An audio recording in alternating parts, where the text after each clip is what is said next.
So more information has been coming out about Cyberpunk and this disastrous release. It's an absolute disastrous release.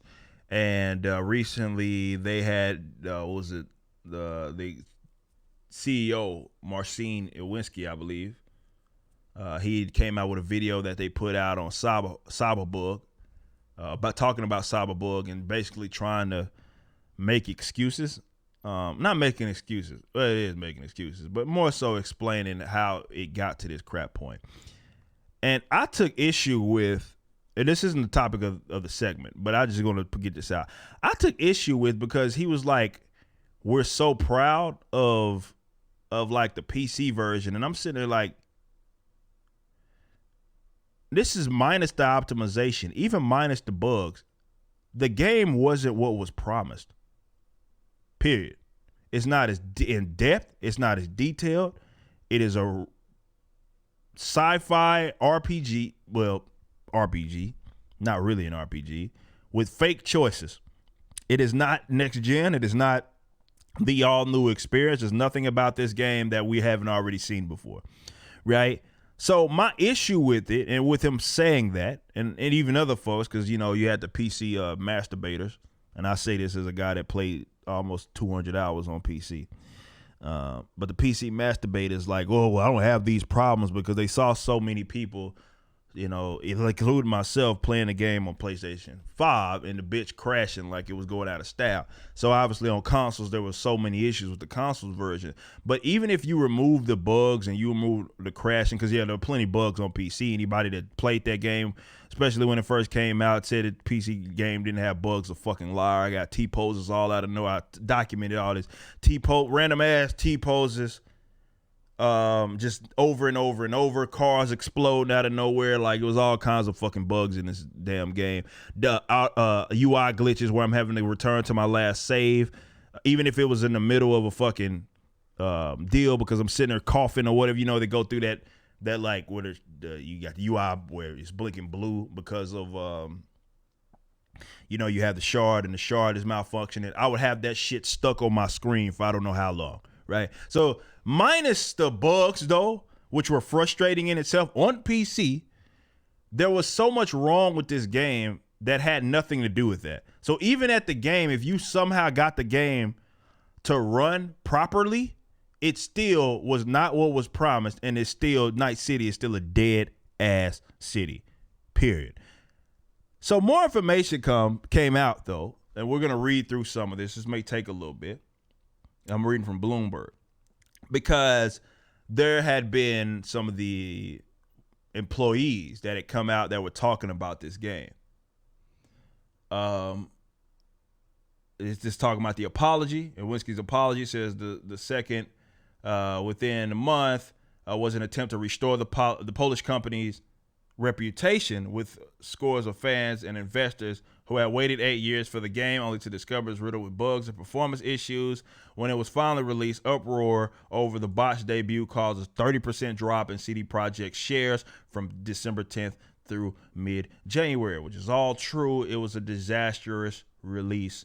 And a lot of CD Projekt Red supporters looked at them as like the upper echelon of gaming, really, because of what they got with Witcher, rather the Witcher series. It says interviews with more than 20 current and former CD Projekt staff, most of whom requested they wanted to be anonymous, of course. They didn't want to risk their careers, depict a development process marred by unchecked ambition, poor planning, and technical shortcomings. Employees discussing the game's creation for the first time described a company that focused on marketing at the expense of development, an unrealistic timeline that pressured some into extensive overtime long before the final push. CD Projekt declined to comment on the process or provide interviews for this story. Polish company will spend the next few months working on fixes. Yeah, if you watch that video, they do kind of give you a timeline. It's like not really one, but they're trying to get all these fixes, and then they're going to be coming out with some DLC. But there were some of the I forget what that guy's name was that was covering a lot of this, and some of these employees, some of the things that they were saying, and what we find out about that trailer that we ended up going over. If you watched that long video, actually we dedicated a whole For Canon's Sake episode over that. Let me see, they talk about this here. Let me see where I can find that, because there's another indication of how CD Projekt Red stretched things too far was that it tried to develop engine technology behind Cyberpunk 2077, most of which is brand new simultaneously within the game, which slowed down production. One member of the team compared the process to trying to drive a train while the tracks are being laid in front of you at the same time. It might have gone more smoothly if the tracks layers had a few months head start. They talk about the trailer. Where is that at in this? Here we go. Fan and journalists were wowed by Cyberpunk's 2077. This is the part that gets me. 2077's ambition and scale. What they didn't know was that the demo was almost entirely faked. And this is coming from here when he says much of CD Projekt Red's focus, according to several people who worked on Cyberpunk 2077, was impressing the outside world. A slice of gameplay was showed at E3, the industry's main trade event in 2018. We went over that long trailer, which had so much removed shit from that damn game. So it's almost entirely fake. CD Projekt Red hadn't finalized the code of the underlying gameplay systems, which is why so many features such as car ambushes were missing from the final product. Developers said they felt like the demo was a waste of months that should have gone towards making the game. So the demo was fucking fake. So they did lie. And I want to remember what I said, that they had a case for fraud. There we go. It was a fake ass demo. It was a fake demo. And it's funny, people making excuses like, well, they put a little message that said, you know, the final game may be different. No, they fucking lied. Generally, when something like that happens, when every demo has that, go look at it. Virtually every gameplay demo, it has something like a notification or something that says the something is subject to change, right? But that's not referring to core gameplay features that they bragged about that were completely removed from this fucking game. So we learn now that it was just a fake ass. It was a fake. It was a fake gameplay trailer. It was a fake gameplay. So yeah, when I said they had a case for fraud, there you go. It's a fake gameplay trailer. And that was my argument. My argument was that the way this game turned out, it was like they were trying to impress fucking normies. Otherwise, why would you even add Keanu Reeves? Like, there was no point in him being in the game. Who the fuck that plays games like this, RPGs, gives a fuck about Keanu Reeves being in the game? I don't, other than normies, that's who you're trying to impress. People that may fucking, I don't know, play games like once a fucking year. Who the fuck cares? Like, I watched Keanu Reeves and, you know, they bring him in and I'm like, why are you doing this? Who cares? This isn't going to make me buy this game. And then, which is, again, my core issues with this game was that they made the game centered around Johnny Shoehorn, less about the player, so it feels less of an RPG and more of a just, less of a next-gen life simulator, which was how it was marketed, life simulator RPG, and more of a RPG, but it's more of a single-player action adventure where you have fake dialogue choices, right? That's more so what it is. There's a couple of branches, but for the most part, it's just, it all ends up in the same place, and that's Johnny Shoehorn being in your fucking head, and you living with the consequences. Well, actually, no, you don't get to live with shit. At the end of the game, no matter what decision you made, you don't get to see the consequences for it. So I don't understand why they were trying to cater to those anyway. But as more information came out about this game, as referenced in this Bloomberg article right here, so there were times when I would crunch up 13 hours a day, a little bit over. That was my record probably, and I would do 5 days a week working like that, which, you know, I mean, that's not, never mind. It was funny, we talked about work in the last segment. The former audio programmer adding that he quit the company after getting married. I have some friends who lost their families because of these sort of shenanigans. So there was a bunch of crunch and all that was happening because they were trying to hurry up and get this fucking game out. It said while Witcher 3 was created by roughly 240 in-house staff, according to the company, Cyberpunk's credits show that the game had well over 500 internal developers, but because CD Projekt Red wasn't accustomed to such size, people who worked on the game said their teams felt siloed and unorganized, so biting off more than they could chew. At the same time, CD Projekt Red remained understaffed. Games like Grand Theft Auto 5 and Red Dead Redemption 2, which are fair comparisons, by the way, because of the way that this game is developed, was developed, often held up as examples of the quality and company wanted to uphold, were made by dozens of offices and thousands of people. Even as the timeline looked increasingly unrealistic, management said delaying wasn't an option. Their goal was to release Cyberpunk before new consoles from Microsoft and Sony expected in the fall of 2020 were even announced.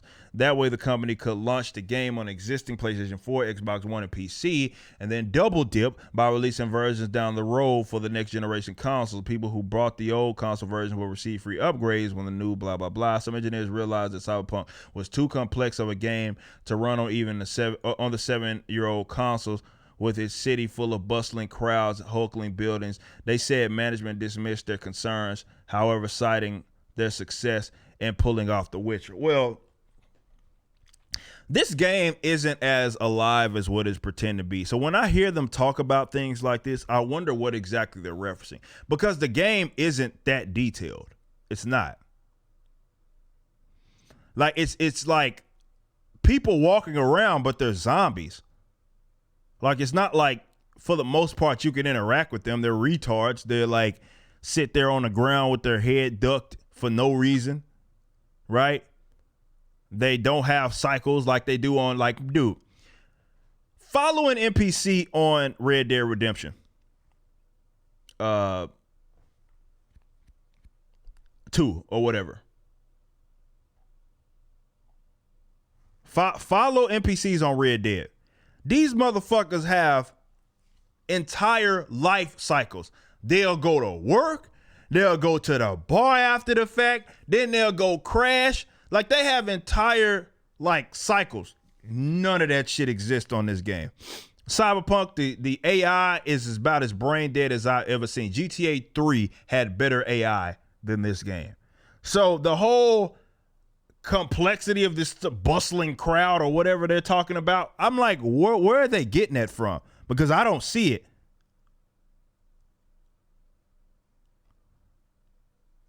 I don't see it. By the end of 2019, management finally acknowledged that Cyberpunk needed to be delayed.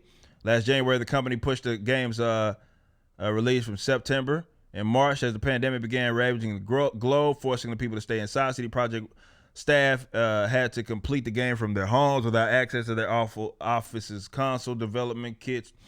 Which, of course, yeah, that's going to be a problem. Cyberpunk might run on PS4, Xbox One. External tests, however, showed clear performance issues. Yeah, the game just was not ready for those. But again, when you see how beautiful games are, like, even though, yeah, it's not as much going on, I kind of in the background as games like fucking Ghost of Tsushima and Red Dead, but those games look fucking amazing, man. Like, Ghost of Tsushima looks fucking incredible, bro. That game looks incredible on PlayStation 4. It looks amazing on PlayStation 4. The first thing that though people are gonna make, well, it's not as detailed and it's not as like developed as the other. As like, you know, Cyberpunk, which I get it. Many of the glitches and graphical issues can be fixed, developers say, though it's not clear what it will take to regain a spot in the PlayStation Store. Oh, it's still not there. Damn. Winning back fans may be difficult, but there's precedent in the video games like No Man's Sky. That's very true. Final Fantasy Online. Destiny. These are good examples. These are great examples. That ended up turning the page and winning back some sort of support. And some of those have some very rock solid communities. But yeah, man, basically they lied about the 2018 trailer. We watched that gameplay reveal or whatever it was. We watched that You can go watch a previous episode of For Cannon's Sake. Why am I blurry? All right. Watch an episode of For Cannon's Sake, and you'll see that we went through the entire thing, going through how much things were removed.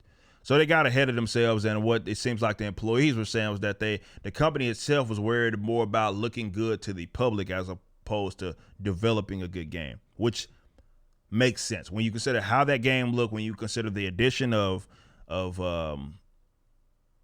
what's his name, of Keanu Reeves, which shouldn't have been a thing. There was no reason for him to be there, but you can tell that there had been a pivot when they added him, and they did all of these different things when it came to the game. It's like they changed every fucking thing. The actual general concept of it being a life simulator then changed to being about Johnny Shoehorn, which is why I'm not actually excited about. I'm just not really excited about the DLC. I'm just not, because a lot of those problems, like when you talk about the AI and all of that, I don't know if that's going to be fixed by that. Those are core gameplay problems,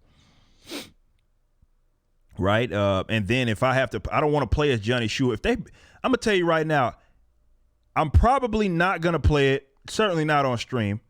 If they come out with a Johnny Shoehorn DLC, I'm probably not gonna play it, because I was by like after the interlude. I was fucking tired of fucking Keanu, bro. I was like, God damn it, man. Like, I don't want this fucking guy to be here anymore. Like, I'm so sick of him being here. So we'll see what happens. But what we do know, they flat out fucking lied about the 2018 trailer. It was fake. Fucking fraud.